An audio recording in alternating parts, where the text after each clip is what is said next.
Good morning student, स्वागत है आप सभी का अलीशा फाउंडेशंस के ऑनलाइन क्लासेस में। जितने भी छात्र छात्राएं हमारे साथ जुड़े हुए हैं ऑनलाइन क्लासेस में, उन सभी छात्र छात्राओं को बहुत बहुत शुभकामनाएं, क्योंकि आगामी 1 फरवरी 2022 से इंटर की एग्ज़ामिनेशंस भी स्टार्ट हो रही है। और इसी कड़ी में आप सभी को पहले ही सांसद की तरफ से हार्दिक शुभकामनाएं, आपके एग्ज़ाम अच्छे हों। तो आज हम चर्चा करने वाले हैं एमएस वर्ड में पैराग्राफ ऑप्शंस के बारे में। आज हम पैराग्राफ ऑप्शंस के विषय में जानेंगे कि पैराग्राफ ऑप्शंस का यूटिलाइज हम फ्यूचर्स में कैसे करेंगे। तो सबसे पहले जितने भी स्टूडेंट हमारे यहाँ उपस्थित हैं वो अपने डेस्कटॉप के ऊपर एमएस वर्ड को ओपन कर लें। एमएस वर्ड ओपन करने के उपरांत आप देखेंगे कि जैसे ही आप होम ऑप्शंस पे क्लिक करते हैं तो पहला ऑप्शंस क्लिपबोर्ड होता है, दूसरा फॉन्ट है और तीसरा में पैराग्राफ ऑप्शंस है। क्लियर है एकदम। आज हम पैराग्राफ की बात करेंगे। तो पैराग्राफ, आखिर पैराग्राफ का यूटिलाइज हम क्यों करते हैं इसके विषय में समझेंगे। सबसे पहला चीज़, जितने भी छात्र छात्राएं हैं वो अलीशा फाउंडेशंस या कोई भी टेक्स्ट को आप लिख लीजिए। लिखने के बाद उस टेक्स्ट को क्या करें, सेलेक्ट करें। सेलेक्ट करने के बाद सबसे पहला एक ऑप्शन है पैराग्राफ में, जिसको हम लोग कहते हैं बुलेट। जैसे ही बुलेट पे आप क्लिक करेंगे तो यहाँ से आपका बुलेट लिस्ट जो है ओपन हो जाएगी और यहाँ से आप कोई एक बुलेट लिस्ट को सेलेक्ट कर सकते हैं। और सेलेक्ट जैसे करेंगे और क्लिक करेंगे तो ऑटोमेटिक वो बुलेट लिस्ट टेक्स्ट के फ्रंट साइज में आ जाएंगे, फ्रंट में एकदम साफ। और जैसे ही प्रेस करेंगे और कोई भी टेक्स्ट लिखेंगे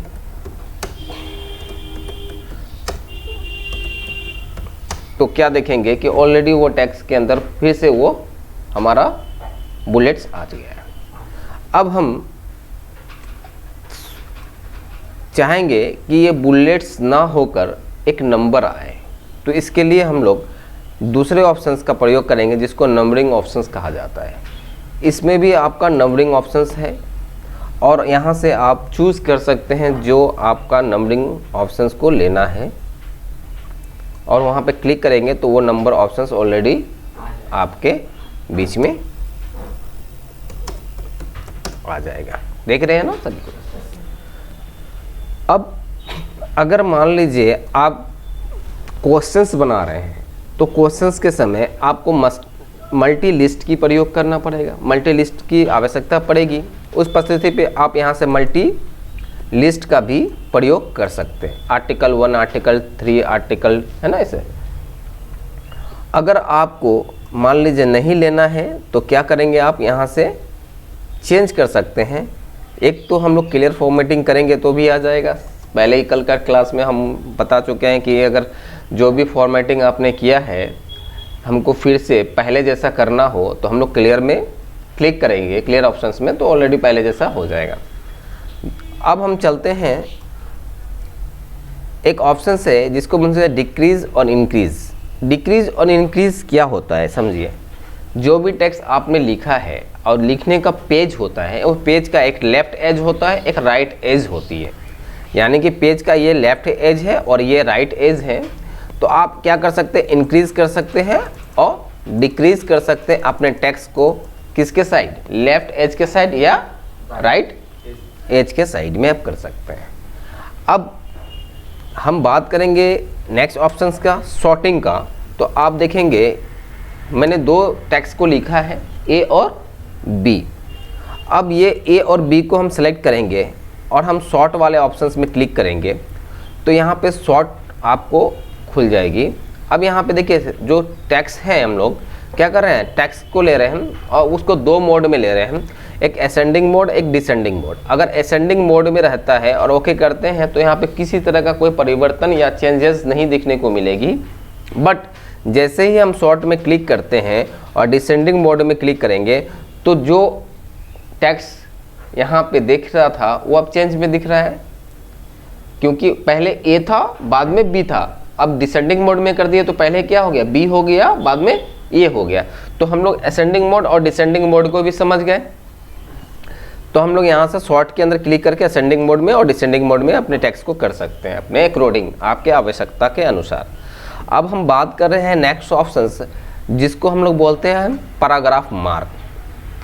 क्या कहते हैं, पैराग्राफ मार्क। पैराग्राफ मार्क का काम क्या होता है कि आपने जितने भी टेक्स्ट लिखा और टेक्स्ट जितने भी लिखा वो कितने बार आपने इंटरप्रेस किया, उसको शो ऑफ कर सकते हैं पैराग्राफ के माध्यम से। तो एंड में, टेक्स्ट के एंड में आपको शो एंड हाइड कर सकते हैं पैराग्राफ, देख रहे हैं ना, शो एंड हाइड, यानी कि एक बार अगर क्लिक करते हैं तो हाइड हो जाएगा और एक बार क्लिक करेंगे तो शो हो जाएगा।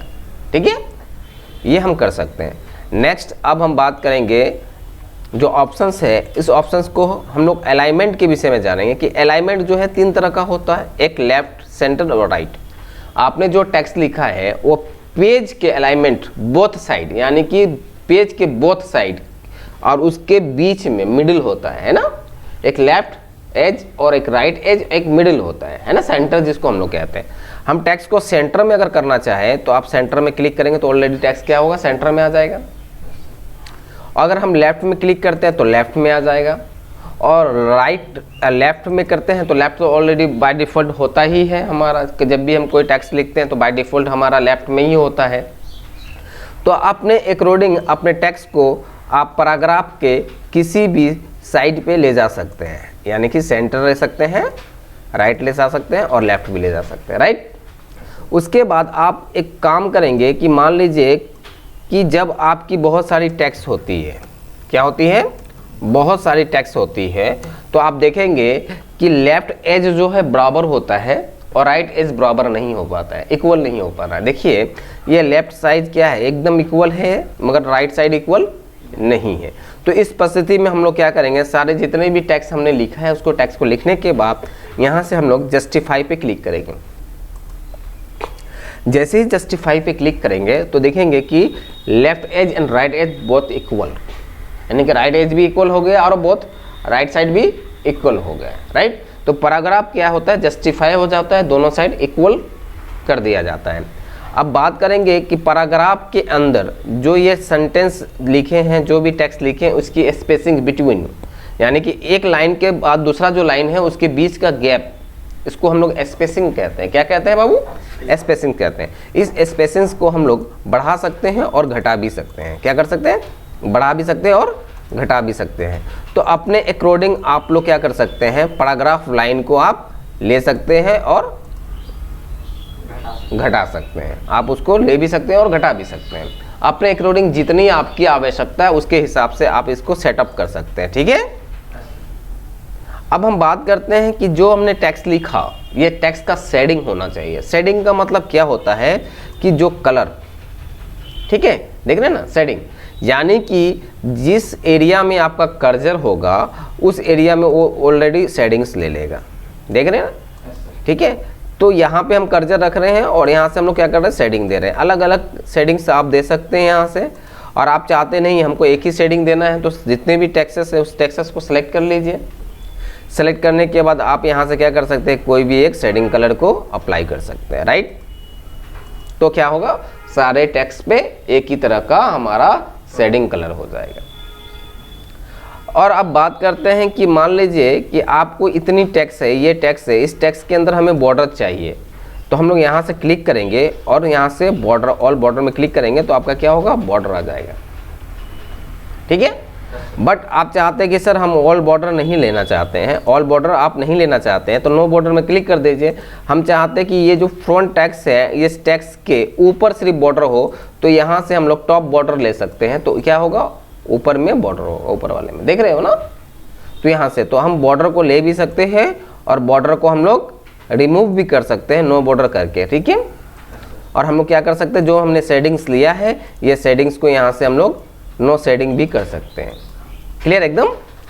तो आज की जो क्लासेस हुई है वो पार्ट 6 नंबर है, और पार्ट 6 में आज हम सीखे हैं पैराग्राफ के विषय में, और पैराग्राफ के विषय में हम बारीकी से हर एक चीज़ को सीखे हैं, जानने की कोशिश किए हैं। और आज की वीडियो में बस इतना ही, और आगे की पढ़ाई करने के लिए आप हमारे साथ जुड़े रहें। तब तक के लिए शान सर को दीजिए इजाज़त। खुश रहे आप, आपका परिवार, दुआ में याद रखिए। आपका शान सर। जय हिंद, जय भारत, धन्यवाद।